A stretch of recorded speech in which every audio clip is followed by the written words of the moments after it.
Good morning, students. Today I am going to continue my lecture for +1 Arts Political Science. Name of the chapter is Rights. Let us start with the topic Legal Rights and the State. While claims for human rights appeal to our moral self, the degree of success of such appeals depend on a number of factors. किसी भी right के लिए अगर हम appeal करते हैं ये moral self के लिए, तो ये अपील डिपेंड करती है नंबर ऑफ फैक्टर्स पर. Most important which is the support of government, ठीक है, और जो लॉ हमारे लिए बनाए गए हैं. इसलिए सो मच इम्पॉर्टेंस जो है placed on the legal recognition of rights. Bill of rights जो है enshrined in the constitutions of many countries. जो कॉन्स्टिट्यूशंस है वो रिप्रेजेंट करता है highest law of the land and so constitutional recognition of certain rights give them a primary importance.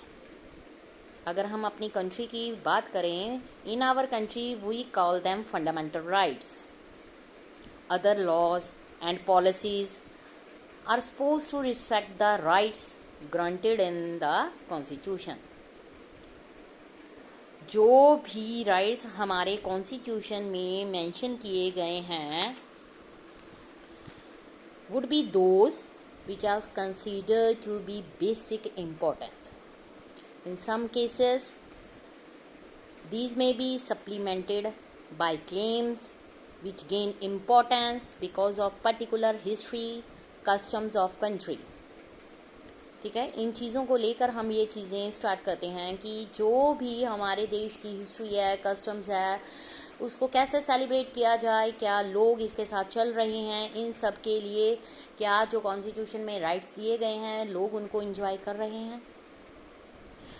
India में for instance we have a provision to ban untouchability, ठीक है, छुआछूत को ख़त्म करना, which draws attention to a traditional social practices in the country. Untouchability, discrimination जो caste religion के आधार पर लोगों के साथ की जाती है उसको अबॉलिश करना. सो इम्पॉर्टेंट ये है कि legal and constitutional recognition of our claims that several theorists define rights as claim, ठीक है, that recognised by the state. बहुत सारे राइट्स ऐसे हैं जिनको क्लेम का नाम दिया गया है, जिनको स्टेट ने रिकॉग्नाइज किया है. लीगल एंडोर्समेंट जो है certainly gives our right a special status in society, but it is not the basis on which rights are claimed. ठीक है, ये नहीं होता कि हम जिसके लिए राइट्स को क्लेम करें.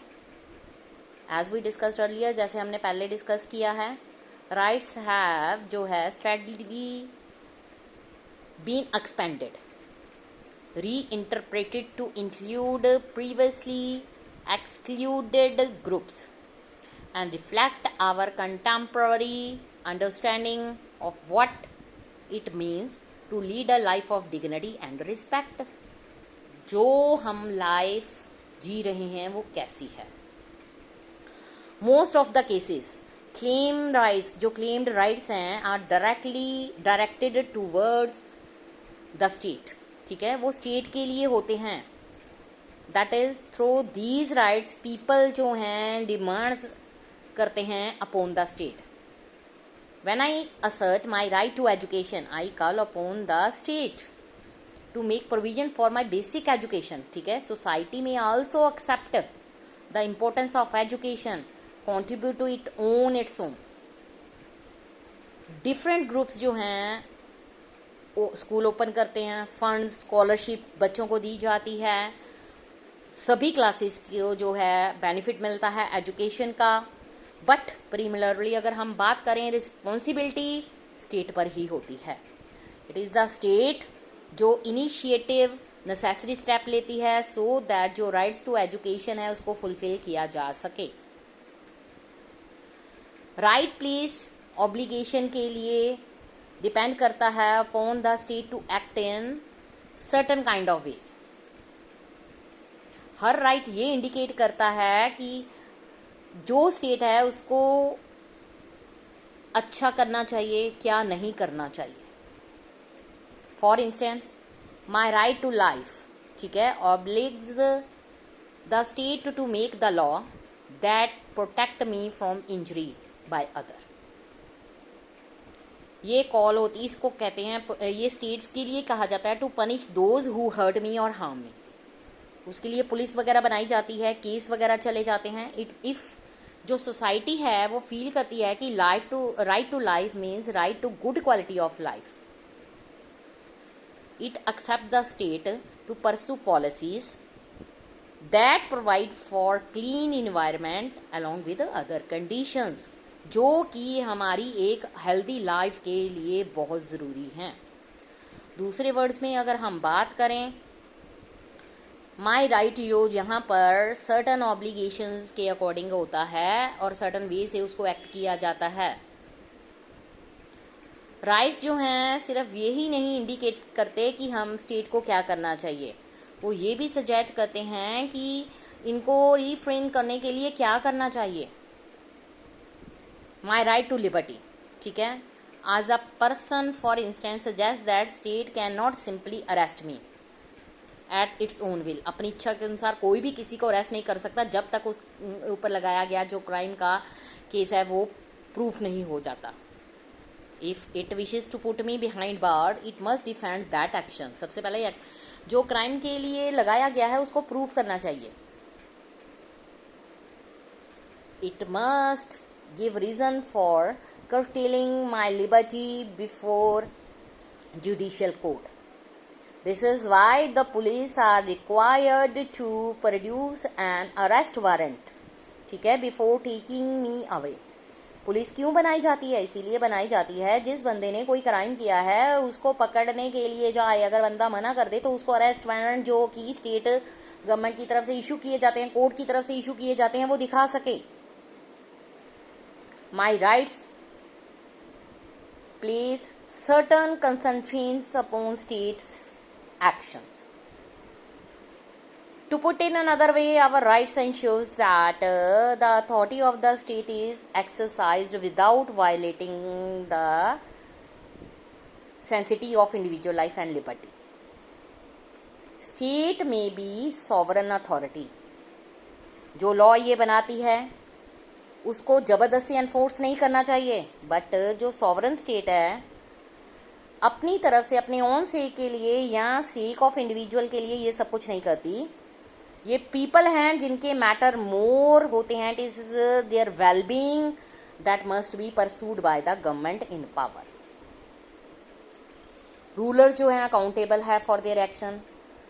उनको ये नहीं भूलना चाहिए कि जो लॉज एग्जिस्ट कर रहे हैं गुड ऑफ पीपल के लिए हैं। काइंड ऑफ राइट्स कौन से हैं? In democracies today begin by drawing up a charter of political rights.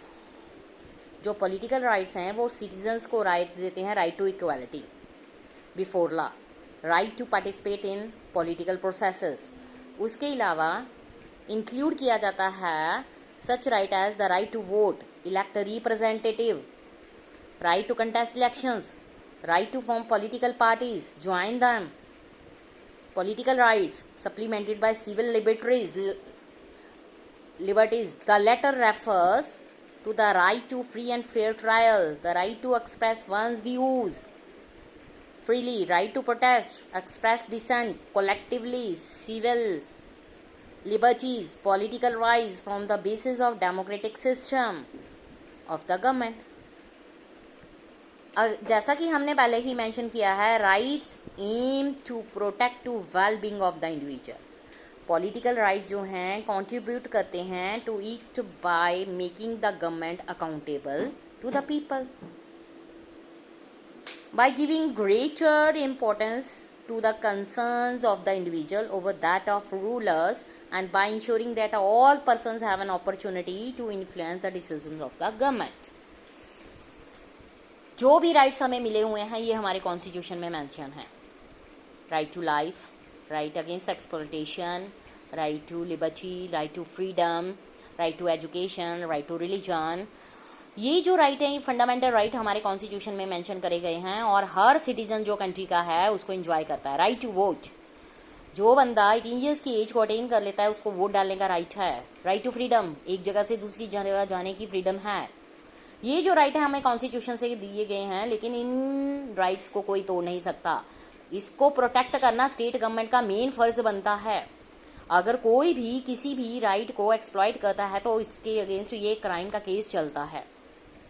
इसलिए गवर्नमेंट जो है हमारे राइट्स को प्रोटेक्ट करती है, हमें प्रोटेक्शन देती है और हम जो इंडियन सिटीजन्स हैं हम अपने राइट्स का फुल एंजॉय करते हैं। सोसाइटी हर किसी के लिए ज़रूरी है। सोसाइटी में रहना और वहाँ के लोगों के बारे में सोचना ये हमारा राइट है। हम ये नहीं चाहते जो हमारे राइट्स हैं वो दूसरों को हार्म करें। हमारे राइट्स हैं वो दूसरे के लिए उसकी ड्यूटी है और फंडामेंटल, और जो दूसरे के राइट्स हैं उसको प्रोटेक्ट करना हमारी फंडामेंटल ड्यूटी है। इसके अकॉर्डिंग हम जो काम करेंगे तो वो हमारे राइट्स की प्रोटेक्शन होगी और हमारी ओवरऑल डेवलपमेंट हो जाएगी। इसके बाद जो नेक्स्ट लेक्चर हम कल कंटिन्यू करेंगे। Thank you.